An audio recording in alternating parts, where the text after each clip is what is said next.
Fala, minha gente, aqui é o Everton, está entrando no ar dicas terapêuticas. Dica terapêutica dessa quarta-feira, vou falar sobre Diniz e a célula narcísica. Que é isso, Everton? Vocês vão ver já já. Antes, você que não me conhece, eu sou o Everton Cardoso Júnior, sou um psicoterapeuta transdisciplinar, antropólogo de formação com mestrado em saúde coletiva pelo Instituto de Medicina Social da UERJ. Eu tenho um canal aqui no YouTube, o IMC2, o seu canal de terapias transdisciplinares, que são técnicas transpessoais, holísticas e esotéricas. Canalzinho esse que você vai dar aquela moral, se inscrevendo nele, porque contribui muito para eu estar aqui trazendo esse conhecimento transdisciplinar. Se você curte as terapias holísticas, esotéricas, transdisciplinares, aqui é o seu canal. Bora nós para o nosso tema. Diniz, Fernando Diniz, treinador do Fluminense Futebol Clube, clube que eu amo.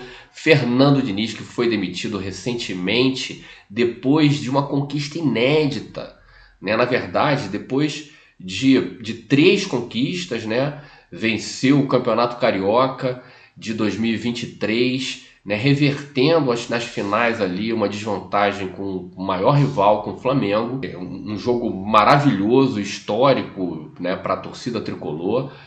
Onde o Fluminense vence o Flamengo por 4-1 e conquista o bicampeonato, mas com o Diniz conquistou o campeonato de 2023, né? Foi campeão da Libertadores, um título muito desejado pelos tricolores, foi campeão da Libertadores de 2023 também, venceu a Recopa em cima da LDU em 2024, então tudo parecia muito bem, quando de repente, né, as coisas degringolam, o Fluminense vai ladeira abaixo e fica na última colocação no Campeonato Brasileiro, praticamente com o mesmo elenco que venceu a Libertadores. Então, alguma coisa, o que aconteceu? O que aconteceu aí com o Fernando Diniz? Aí eu tô falando, né, psicanálise pura. O Fernando Diniz, ele entrou na célula narcísica. O que é a célula narcísica? Antes de responder essa pergunta, só vou falar uma coisa. O Fernando Diniz foi treinador do Fluminense em 2019. O Fluminense tinha um elenco muito pior do que tem hoje. Naquela época, eu e meu filho assistimos muitos jogos do Fluminense, como ano passado assistimos muitos jogos do Fluminense também. O Diniz, ele evoluiu ao longo do processo dele.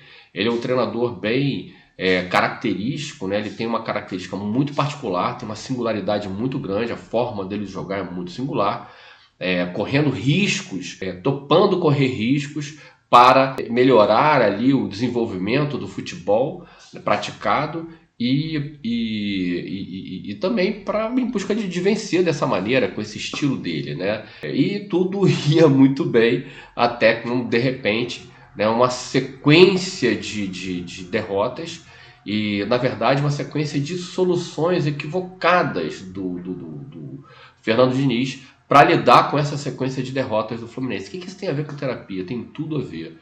Tem tudo a ver. Eu só quis falar que ele já foi treinador, é um dos treinadores que mais treinou o Fluminense, que tem, né, mais partidas pelo Fluminense. Ele já está na história do clube e foi muito ruim perdê-lo nesse momento aí. Mas era inevitável, levando em consideração aquilo que estava acontecendo. E o que estava acontecendo com o Fernando Diniz? É isso que eu estou falando. Vou falar sobre isso agora, sobre a célula narcísica. A célula narcísica é o seguinte, gente. A gente tem 3 etapas de influência no nosso processo de subjetivação. A primeira é a biográfica. A partir do momento que eu nasci, está contando a minha história ali, e isso vai influenciar aquilo que eu vou me tornar. Tem um momento muito poderoso desse processo, que é o processo edipiano, 0,7 anos, 7, 14 anos, um momento muito importante do nosso processo de formação subjetiva, de formação psicológica. Então, o contexto está dentro do contexto biográfico. Existe o contexto perinatal também, que envolve o momento anterior até o momento de concepção, envolve a concepção, a gestação e o primeiro momento pós-nascimento, que é o momento da célula narcísica. E ainda tem uma outra instância, que é a instância transpessoal, e essa instância transpessoal tem a ver com as nossas questões ancestrais, com as nossas questões raciais, questões de cultura, tá? Aí vamos voltar ali. Na transição do contexto perinatal para o contexto biográfico, aí é que se inscreve a célula narcísica. A célula narcísica é o seguinte: a criança que estava dentro da mamãe, ela estava lá dentro da mamãe, barrigão ali, bonitinho, né? Aí ela nasceu.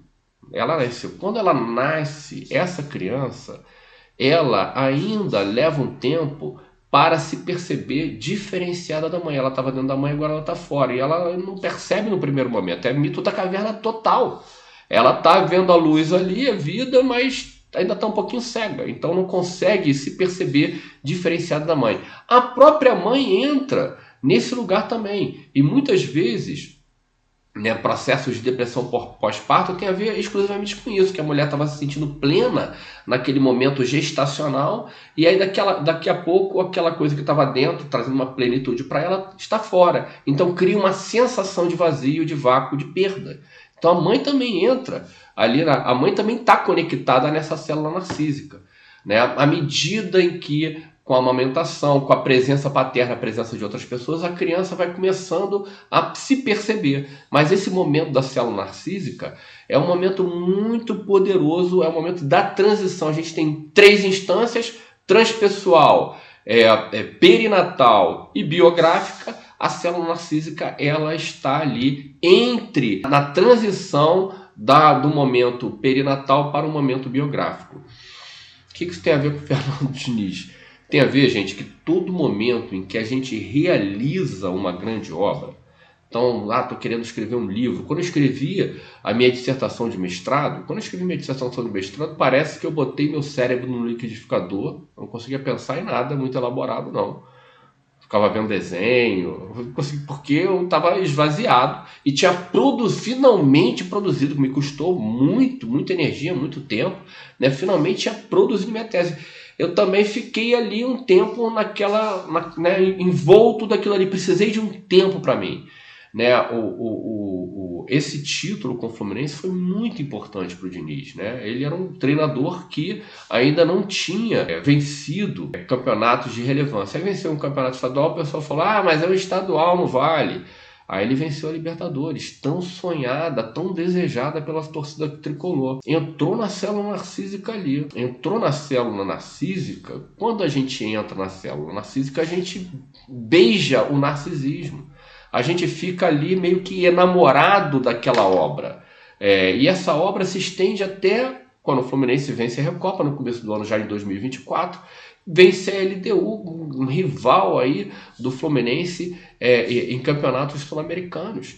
Então ali, esse é o contexto da célula narcísica, que estava enamorado dele mesmo. Finalmente provei meu ponto, tá vendo? O meu jeito de ser, a minha genialidade é capaz de resolver tudo agora. E quando a gente está na célula narcísica, como Narciso acha feio que não é espelho, a gente não encontra muitos caminhos e soluções além daquelas que nos ajudaram a realizar aquela tal grande obra ali. E a vida é muito desafiadora, especialmente no mercado tão competitivo como é o mercado do futebol. Então, quando ele apresentou o ponto dele, mas quando ele precisou ir além do ponto dele, ele não conseguiu. E não conseguiu, os campeonatos se sucedem. É como a vida. A vida é assim, você venceu hoje, amigo, tem que matar o leão amanhã, e depois de amanhã, e depois, a vida não para. É um movimento incessante na direção do novo, na direção, né, no caminho temporal, na direção do futuro. E é isso que acontece, na verdade, quando a gente realiza uma grande obra. É como a gente deseja morrer nesse momento. Por que a gente deseja morrer quando a gente realiza uma grande obra? Porque a gente quer ficar gozando aquela grande obra. Quero gozar mais aquilo, quero parar o tempo. Quero parar com essa... não quero ganhar uma outra coisa mais, quero curtir isso aqui um pouquinho mais. E especialmente num mundo tão competitivo como o mundo capitalista, um mercado tão competitivo como o mercado do futebol, tu venceu hoje, tem que vencer amanhã. Tem que ser Real Madrid, porque a vitória é sempre vencer, vencer, vencer. E é o Real Madrid que dá uma grande lição. O Real Madrid de Ancelotti, que vai dar uma grande lição no Diniz.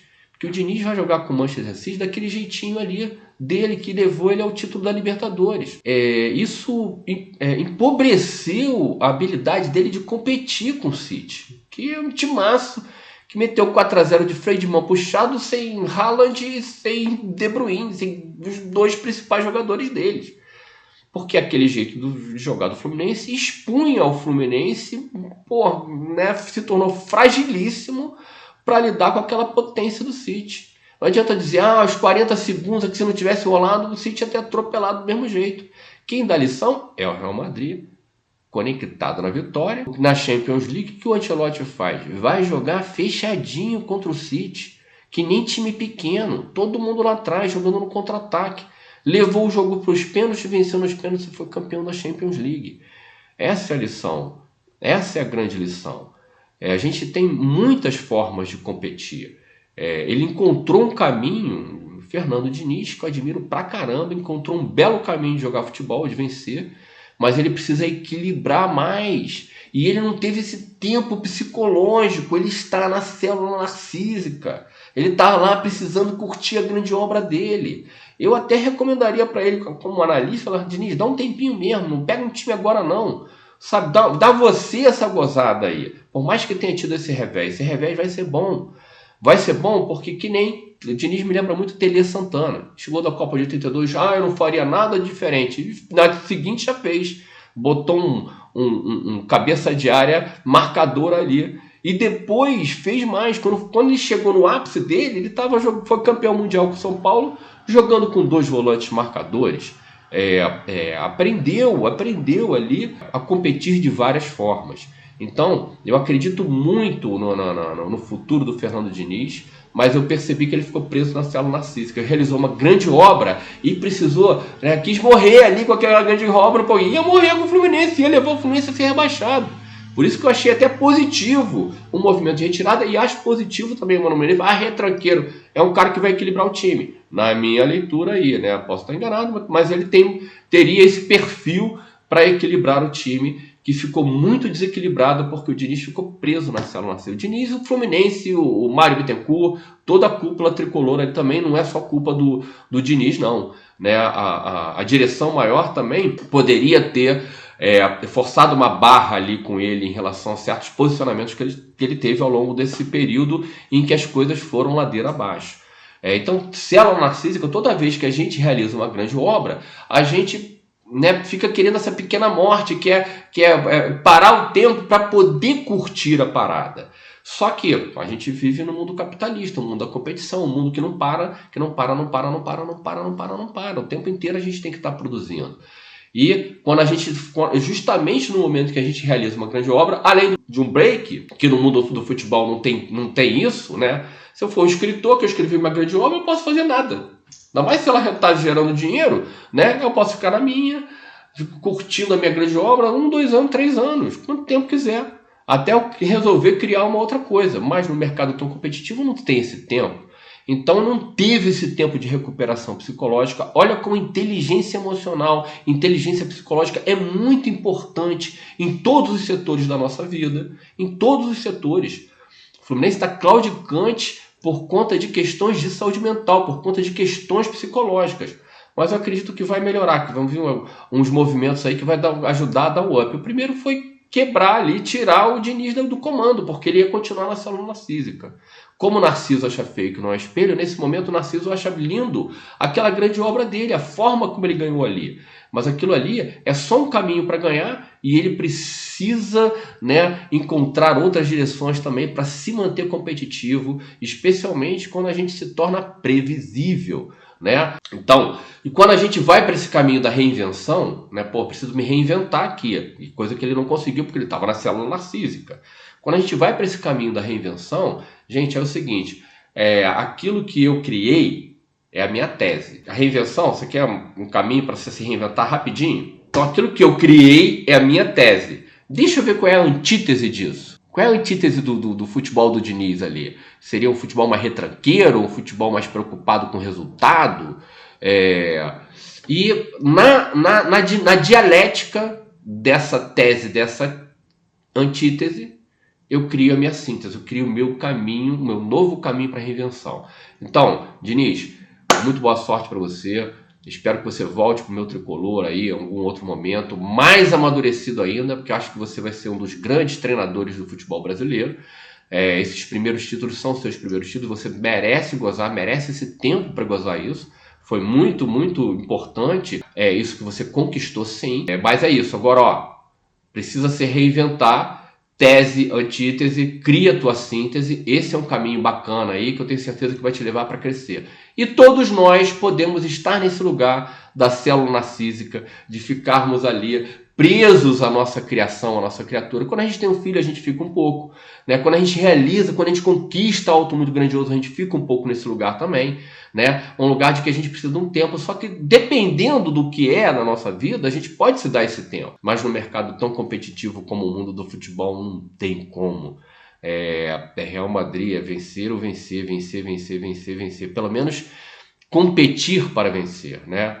Como diz o Barão de Coubertin, o importante é competir, porque é estar ali com condição de competição que pode nos propiciar as grandes glórias das vitórias aí. Esse é o papo da nossa quarta-feira, um papo que vai além do futebol, que interessa a todos nós. Esse é o papo que eu queria trazer para você hoje na nossa dica terapêutica toda especial. Um beijo para você, em especial para a torcida tricolor. Um grande beijo, eu acredito aí na nossa recuperação. Um grande beijo.